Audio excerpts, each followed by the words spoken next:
नमस्कार, मैं हूं आपके साथ मयंक मिश्रा। आज 15 तारीख है। देखिए पूरी दुनिया में खबरें किस तरह की है। इंडोनेशिया में भयानक भूकंप आया है एक बार फिर। कुछ दिनों पहले कोलंबिया में भूकंप आया था, उसके पहले वेनेजुएला में भूकंप आया था। कई देश के हिस्सों में दुनिया में जो है वो तूफान आ रहे हैं, साइक्लोन्स आ रहे हैं, बारिश जो है बहुत ज़्यादा हो रही है, बाढ़ आई हुई है। यानी आप ये खबरें देखिए, ये लगातार ऐसा लग रहा है मानो कि कोई प्राकृतिक आपदा आ रखी है।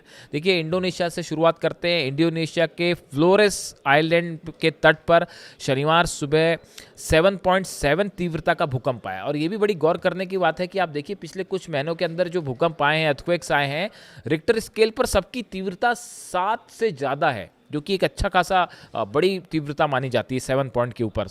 तो इंडोनेशिया में जो है वो 7.7 तीव्रता का भूकंप आया। देश की मौसम विज्ञान और क्लाइमेटोलॉजी और जियोफिजिक्स एजेंसी जो है उसकी तरफ से इसकी जानकारी दी गई कि ये 7.7 था। और इन भूकंप की वजह से अफरा तफरी मच गई। 20 लोगों की मौत कंफर्म हो चुकी है, जो आंकड़ा बढ़ सकता है। कई जगह जो है वो इमारतें गिर गई हैं, लोग मलबों में दबे हुए हैं। बिल्डिंग्स गिरने की तस्वीरें जो हैं वो अब सोशल मीडिया पे वायरल है, सामने आ रही हैं। यानी बड़ा नुकसान हुआ है इंडोनेशिया में। और देखिए 7.7 का भूकंप आया, उसके फ़ौरन बाद जो है सुनामी की चेतावनी जारी की गई। 2004 में जिस तरह का भूकंप आया था, 2.5 लाख से ज़्यादा लोग उसमें मारे गए थे। तो जैसे ही ये भूकंप आया, एक बार फिर सबके मन में वो तस्वीरें आ गई थी कि कहीं उस तरह का कोई सुनामी ना आ जाए। और ज़बरदस्त खौफ का माहौल है फ़िलहाल। और मलबे से जो है वो लगातार लोगों को निकालने का सिलसिला जारी है। और इसमें डेथ टोल जो है आंकड़े वो कहीं ज़्यादा हो सकते हैं जब तक रेस्क्यू कंप्लीट होगा। इसी तरह देखिए कुछ दिनों पहले अब जब भूकंप की बात हुई है तो कोलंबिया का भी जिक्र करें। 7.4 कोलंबिया में भूकंप आया था और उसमें 273 लोगों की अब तक मौत हो चुकी। करीब 40,000 से ज़्यादा परिवार प्रभावित हुए हैं। करीब 5,000 लोग इसमें घायल हुए। और अभी भी जो है करीब 377 से ज़्यादा लोग जो हैं, करीब 377 लोग जो हैं वो अभी भी लापता हैं, उनका कुछ पता नहीं चल पाया। उसके पहले देखिए 24 जून को वेनेजुएला में भूकंप आया था, जहां सिर्फ 40 सेकंड के अंदर 7.2 और 7.5 की तीव्रता के 2 भूकंप आ गए। ये भी अपने आप में बड़ा आश्चर्य करने वाला था, जैसे वेनेजुएला में भूकंप आया। यानी आप देखिए जो भूकंप पिछले 1-2 महीने के अंदर आए हैं, सब के सब बड़े तेज झटके थे भूकंप के। जिसके बाद ये तमाम वैज्ञानिकों के लिए भी जो है वो एक ये पहेली बन गया है कि आखिर इतने कम समय में इतने ज़्यादा भूकंप क्यों आ रहे हैं। क्या धरती के नीचे कुछ हो रहा है विशेष? इसके अलावा अगर आप बारिश की बात करें, देखिए पूरे मैंने एक वीडियो में इसकी चर्चा भी की थी कि पूरे भारत में, पाकिस्तान के कई हिस्सों में, चाइना के कई हिस्सों में भारी बारिश हो रही है, तूफान है। उसके वजह है कि इस पूरे एरिया के ऊपर एक बड़ा बादल का पैच देखा जा रहा है, जो कि सैटेलाइट से तस्वीरें आई हैं।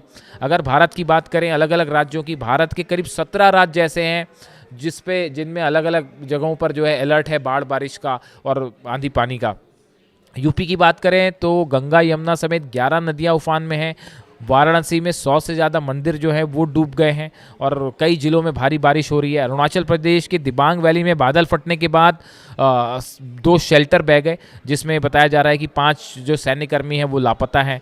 और इसके अलावा लैंडस्लाइड में यहाँ पर 4 लोगों की मौत की खबर है। मध्य प्रदेश के जबलपुर, रीवा, शहडोल, सागर संभाग में भारी बारिश जो है वो हो रही है और अलर्ट भी है कि आगे भी हो सकती है। 12 जिले ऐसे हैं मध्य प्रदेश के, और राजस्थान के 18 जिलों जहां पर भारी बारिश का अलर्ट है, यानी अगले चंद घंटों में यहाँ भारी बारिश हो सकती है।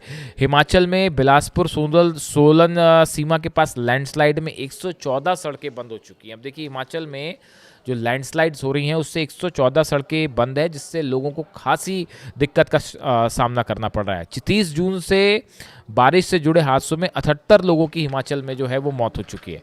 ऐसी उड़ीसा में भारी बारिश से 6 जिलों में बाढ़ आ गई है।